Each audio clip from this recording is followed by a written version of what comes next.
ಹೊನ್ನಾವರ ಗ್ರಾಮ ಪಂಚಾಯಿತಿಯ ಕರ್ಮಕಾಂಡ 5-6 ವರ್ಷಗಳಿಂದ ಮೂಲಭೂತ ಸೌಕರ್ಯ ಕಲ್ಪಿಸಿಕೊಡುವಂತೆ ಗ್ರಾಮಸ್ಥರು ಮನವಿ ಸಲ್ಲಿಸಿದರೂ ಕೂಡ ಮೂಲಭೂತ ಸೌಕರ್ಯ ಕಲ್ಪಿಸಿಕೊಡದ ಹಿನ್ನೆಲೆಯಲ್ಲಿ ಪಂಚಾಯಿತಿಗೆ ಮುತ್ತಿಗೆ ಹಾಕಿದ ಹೊನ್ನಾವರ ಗ್ರಾಮಸ್ಥರು ಕಚೇರಿಗೆ ಮುತ್ತಿಗೆ ಹಾಕಿ ಕಚೇರಿಯ ಮುಂಬಾಗಿಲಿಗೆ ಬೀಗ ಜಡಿದು ಅಧಿಕಾರಿಗಳ ಆಡಳಿತದ ವಿರುದ್ಧ ಧಿಕ್ಕಾರಗಳನ್ನು ಕೂಗಿ ಪ್ರತಿಭಟಿಸಿದರು.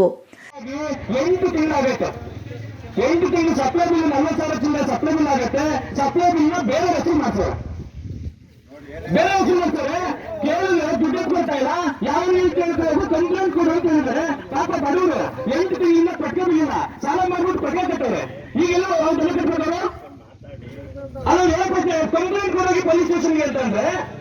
ಅಂದ್ರೆ ನಮ್ಮ ಮಕ್ಕಳನ್ನ ನಾವು ಕೇಳ್ಬೇಕಾ? ಒಂದು ನಿಮಿಷ ನಾವು ಕೇಳಿ. ನೀರಿರ್ತವೆ, ಕರೆಂಟ್ ಇಲ್ಲ, ಹೆಂಗ್ ಓಡಾಡ್ಬೇಕು? PDO ಸಾಹೇಬ್ರು 4 ಸಲ ಬಂದ್ ನೋಡ್ಯಾರ, 4 ಸಲ ಅವ್ರಿಗೆ ಡೈರೆಕ್ಟ್ ಆಗಿ ಹೇಳಿದ್ವಿ. ಏನ್ ಸರ್ ಹೇಳಿದ್ರು ಇಲ್ವೋ? ಮತ್ತೇನ್ ಮಾಡ್ತಿದ್ರಿ ನೀವು? ನಿಮ್ ಮನೆ ಈಗ ಆಯ್ತು ನೋಡ್ರಿ, ಅರ್ಧ ಗಂಟೆ ನೀವು ಕರೆಂಟ್ ಕುತ್ಕೊಳ್ಳಿ ಸಾಕು.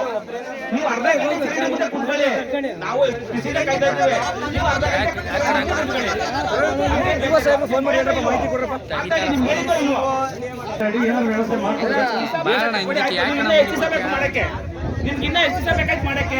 ಎಲ್ಲ ಕಟ್ಟಡ ನೋಡಿದ್ರಿ, ನೀವು ಹೇಳಿದ್ವಿ, ನಾವೇ ನಿಮ್ಗೆ ಹೇಳಿದ್ವಿ ಅಂತ ನೀವೇ ಹೇಳ್ತಾ ಇದ್ರಿ.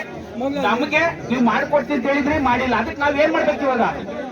ಸ್ಥಳದಲ್ಲಿಯೇ ಪಿಡಿಒಗೆ ಗ್ರಾಮಸ್ಥರೆಲ್ಲರೂ ಕೂಡ ತರಾಟೆಗೆ ತೆಗೆದುಕೊಂಡು ಧಿಕ್ಕಾರಗಳನ್ನು ಕೂಗುವ ಮೂಲಕ ಮೂಲಭೂತ ಸೌಕರ್ಯ ಕಲ್ಪಿಸಿಕೊಡುವಂತೆ ತಾಕೀತು ಮಾಡಿದರು.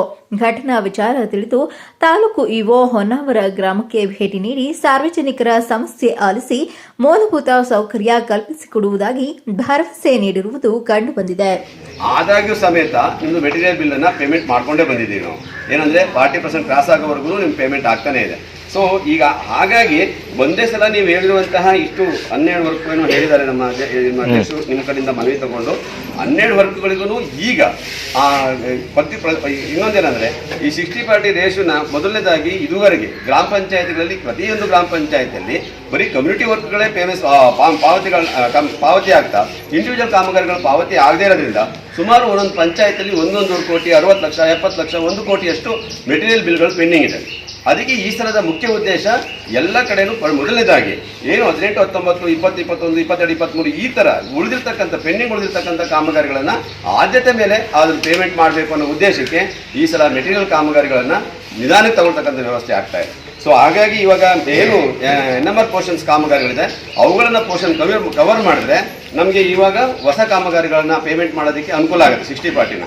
ಅದಾದ ನಂತರದಲ್ಲಿ ಈ ಏನು ಚರಂಡಿ ವ್ಯವಸ್ಥೆ ಇದೆ ಅದನ್ನ ಆದ್ಯತೆ ಮೇಲೆ ತಗೋಬಹುದು. ಅನುದಾನದ ಲಭ್ಯತೆ ಮತ್ತು ಆದ್ಯತೆ ಮೇಲೆ ತಗೋಬಹುದು. ಬಿಟ್ರೆ ಈ ಎಲ್ಲ ಕಾಮಗಾರಿಗಳು ಒಂದೇ ಸಲ ಈ ಯೋಜನೆಯಲ್ಲಿ ಮಾಡಲಿಕ್ಕೆ ಸಾಧ್ಯ ಆಗಲ್ಲ. ಸೊ ಹಾಗಾಗಿ ಶುಚಿತ್ವ ಆದ್ರೆ ಈ ಕಾಮಗಾರಿಗಳನ್ನ ಆದ್ಯತೆ ಮೇಲೆ ತೆಗೆದುಕೊಳ್ಳಕ್ಕೆ ಆಗಿಲ್ಲ ಅಂದ್ರೂ ಶುಚಿತ್ವ. ತರುಣ್ ಕುಮಾರ್, ಚಾಮುಂಡಿ ನ್ಯೂಸ್, ಮಂಡ್ಯ ಜಿಲ್ಲೆ.